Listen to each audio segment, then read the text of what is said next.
حشام نے فاطمہ کے واسطے سے نقل کیا۔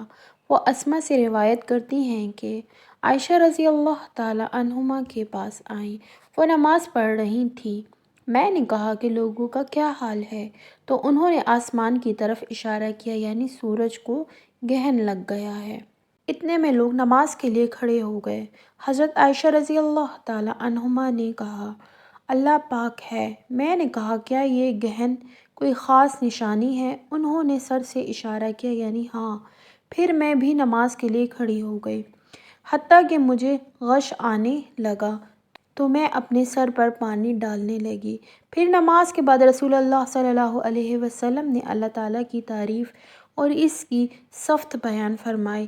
پھر فرمایا، جو چیز مجھے پہلے دکھلائی نہیں گئی تھی، آج وہ سب اس جگہ میں نے دیکھ لی، یہاں تک کہ جنت اور دوزخ کو بھی دیکھ لیا، اور مجھ پر یہ وحی کی گئی کہ تم اپنے قبروں میں آزمائے جاؤ گے۔ مثل یا کرب کا کون سا لفظ؟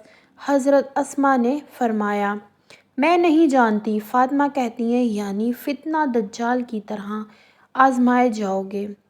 کہا جائے گا قبر کے اندر کہ تم اس آدمی کے بارے میں کیا جانتے ہو؟ تو جو صاحب ایمان یا صاحب یقین ہوگا۔ کون سا لفظ فرمایا؟ حضرت اسما رضی اللہ تعالیٰ عنہما نے، مجھے یاد نہیں۔ وہ کہے گا، وہ محمد اللہ کے رسول صلی اللہ علیہ وسلم ہیں، جو ہمارے پاس اللہ کی ہدایت اور دلیلیں لے کر آئے، تو ہم نے ان کو قبول کر لیا اور ان کی پیروی کی۔ وہ محمد صلی اللہ علیہ وسلم ہیں۔ 3 بار اسی طرح کہے گا۔ پھر اس سے کہہ دیا جائے گا کہ آرام سے سو جا، بے شک ہم نے جان لیا کہ تو محمد صلی اللہ علیہ وسلم پر یقین رکھتا تھا۔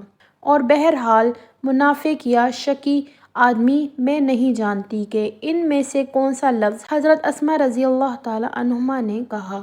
تو وہ منافق یا شکی آدمی کہے گا کہ جو لوگوں کو میں نے کہتے سنا، میں نے بھی وہی کہہ دیا، باقی میں کچھ نہیں جانتا۔ ابو جمرہ کے واسطے سے بیان کیا کہ میں ابن عباس رضی اللہ تعالیٰ عنہ اور لوگوں کے درمیان ترجمانی کے فرائض انجام دیتا تھا۔ ایک مرتبہ ابن عباس رضی اللہ تعالیٰ عنہ نے کہا کہ قبلہ عبد القیس کا وفار رسول اللہ صلی اللہ علیہ وسلم کی خدمت میں آیا۔ آپ صلی اللہ علیہ وسلم نے دریافت فرمایا کہ کون سا وفار ہے یا یہ کون لوگ ہیں؟ انہوں نے کہا کہ رابعہ خاندان کے لوگ ہیں۔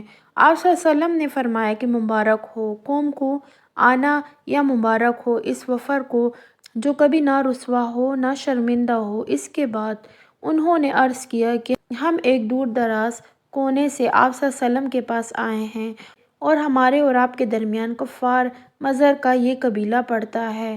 اس کے خوف کی وجہ سے ہم حرمت والے مہینوں کے علاوہ اور ایام میں نہیں آ سکتے، اس لیے ہمیں کوئی ایسی قطعی بات بتلا دیجیے جس کی ہم اپنے پیچھے رہ جانے والے لوگوں کو خبر دے دیں، اور اس کی وجہ سے ہم جنت میں داخل ہو سکیں۔ تو آپ صلی اللہ علیہ وسلم نے انہیں 4 باتوں کا حکم دیا اور 4 سے روک دیا۔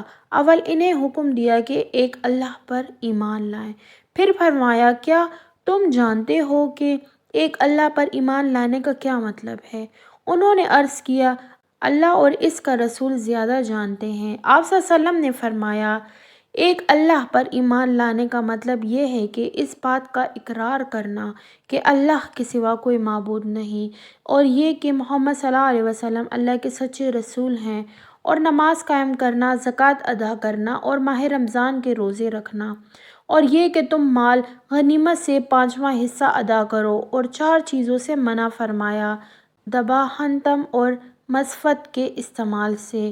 اور چوتھی چیز کے بارے میں شیبہ کہتے ہیں کہ ابو جمرہ بسا اوقات نکیر کہتے تھے اور بسا اوقات مکیر۔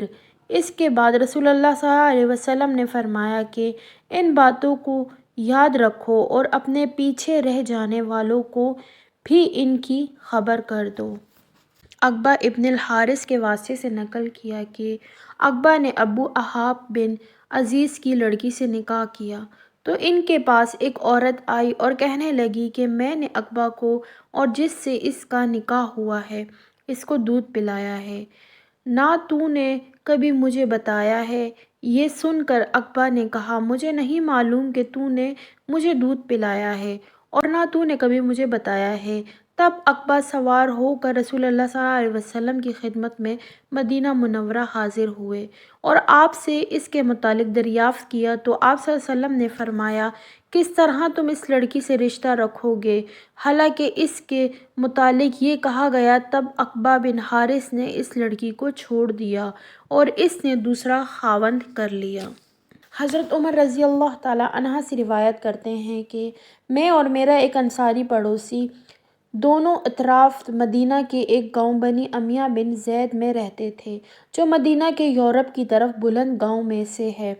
ہم دونوں باری باری حضرت صلی اللہ علیہ وسلم کی خدمت شریف میں حاضر ہوا کرتے تھے۔ ایک دن وہ آتا ایک دن میں آتا۔ جس دن میں آتا اس دن کی وحی کی اور رسول اللہ صلی اللہ علیہ وسلم کی فرمودہ دیگر باتوں کی اس کو خبر دے دیتا تھا اور جب وہ آتا تھا تو وہ بھی اسی طرح کرتا۔ تو ایک دن وہ میرا انصاری ساتھی اپنی باری کے روز حاضر خدمت ہوا۔ جب واپس آیا تو اس نے میرا دروازہ بہت زور سے کھٹکھٹایا اور میرے بارے میں پوچھا کہ کیا عمر یہاں ہیں؟ میں گھبرا کر اس کے پاس آیا اور کہنے لگا کہ ایک بڑا معاملہ پیش آ گیا ہے، یعنی رسول اللہ صلی اللہ علیہ وسلم نے اپنی بیویوں کو طلاق دے دی ہے۔ پھر میں اپنی بیٹی حفصہ کے پاس گیا، وہ رو رہی تھی۔ میں نے پوچھا کیا تمہیں رسول اللہ صلی اللہ علیہ وسلم نے طلاق دے دی ہے؟ وہ کہنے لگی میں نہیں جانتی۔ پھر میں نبی کریم صلی اللہ علیہ وسلم کی خدمت میں حاضر ہوا۔ میں نے کھڑے کھڑے کہا کہ کیا آپ صلی اللہ علیہ وسلم نے اپنی بیویوں کو طلاق دے دی ہے؟ آپ صلی اللہ علیہ وسلم نے فرمایا نہیں، یہ افواہ غلط ہے۔ تب میں نے تعجب سے کہا اللہ اکبر، اللہ بہت بڑا ہے۔ ابو مسعود انصاری سے روایت کرتے ہیں کہ ایک شخص حزم بن ابی کعب نے رسول صلی اللہ علیہ وسلم کی خدمت میں آ کر عرض کیا یا رسول اللہ فلاں شخص معاذ بن جبل لمبی نماز پڑھتے ہیں، اس لیے میں جماعت کی نماز میں شریک نہیں ہو سکتا کیونکہ میں دن بھر اونٹ چرانے کی وجہ سے رات کو تھک کر چکنا چور ہو جاتا ہوں اور طویل قرات سننے کی طاقت نہیں رکھتا۔ ابو مسعود راوی کہتے ہیں کہ اس دن سے زیادہ میں نے کبھی رسول اللہ صلی اللہ علیہ وسلم کو وعظ کے دوران اتنا غضبناک نہیں دیکھا۔ آپ صلی اللہ علیہ وسلم نے فرمایا اے لوگو، تم ایسی شرط اختیار کر کے لوگوں کو دین سے نفرت دلانے لگے ہو۔ سن لو، جو شخص لوگوں کو نماز پڑھائے تو وہ ہلکی پڑھائے کیونکہ ان میں سے بیمار، کمزور اور حاجت والے سب ہی قسم کے لوگ ہوتے ہیں۔